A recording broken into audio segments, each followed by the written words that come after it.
Asteroid City is from Wes Anderson. This is an all-star cast. I am really looking forward to this. This is such a bizarre-looking flick. Comes out June 16th. A lot of the usual Wes Anderson acting troupe at this point. We're getting Edward Norton, Jonathan Schwartzman, Jeffrey Wright. But this one is more of a comedy. That old 1950s, 1960s road trip going through Arizona, and the wackiness that we only see in Wes Anderson movies comes to the fore pretty quickly, but it's a comedy. So, and we're also getting Tom Hanks, everybody and their brother in this film, but it's also on your list. I'm stealing the thunder a little bit. I missed it on the countdown, so I apologize, but this is one that comes in at number 1 on your list. It was all carefully planned out, but tell me about your number 1 movie, Asteroid City. Oh, it's all good. Yeah, Asteroid City, I'm so excited for. I'm a big Wes Anderson fan, and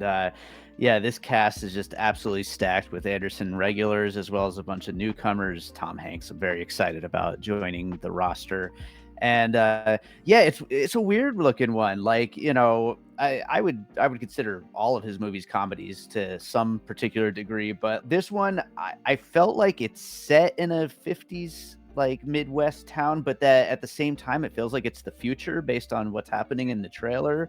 And so it's like the tone of it just seems to be like all over the place, but in a good Wes Anderson way.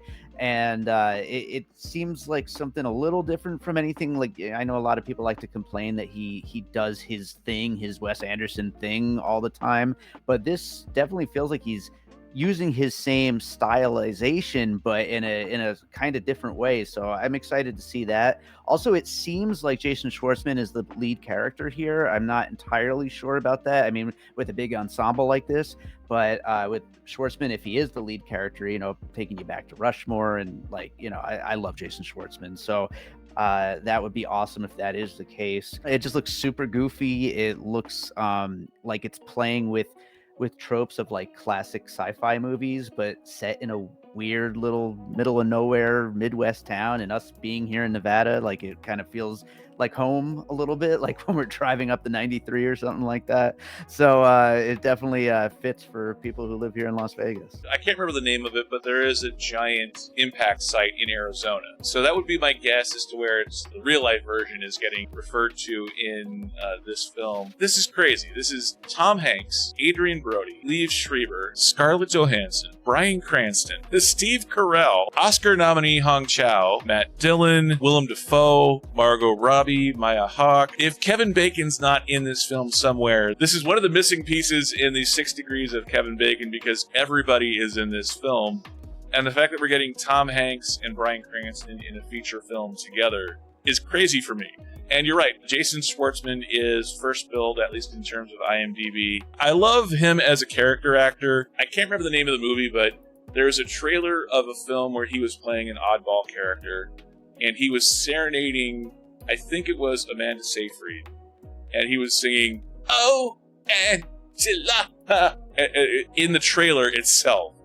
And I can't remember if that was even the final take that was in the final film, but just, I always associate weird oddball characters with Jason Schwartzman, and that's what he looks like he's playing in this film. I love Wes Anderson, and I love The French Dispatch, but if I'm being honest, The French Dispatch, while it was great Wes Anderson, it was Wes Anderson going full Wes Anderson. In much the same way that when Jason Bateman goes full Jason Bateman, I'm not as big a fan. Like, I love Jason Bateman in Hancock, and when he's restrained a little bit, more of, you know, Horrible Bosses. Jason Bateman in the one with Development. Yeah, Arrested Development. I couldn't stand Arrested Development. Love the cast. There's something about Jason Bateman going full Jason Bateman. When he's dialed back a little bit, I prefer that so much more.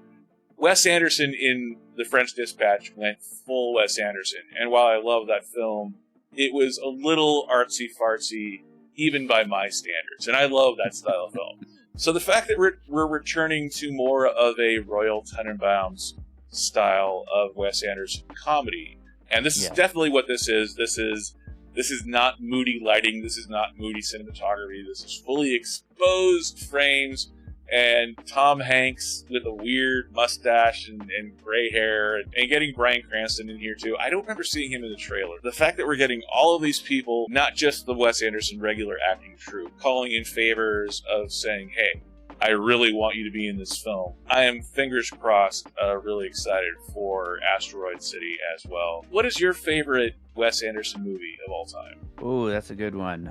It's really difficult to choose, but I mean, I'd probably have to go with Royal Tenenbaum, but like, it changes all the time. I love so many of his movies. Even Isle of Dogs, which isn't as popular, was like my favorite movie of 2019 when it came out. Like, I love that movie. And I haven't even seen that one.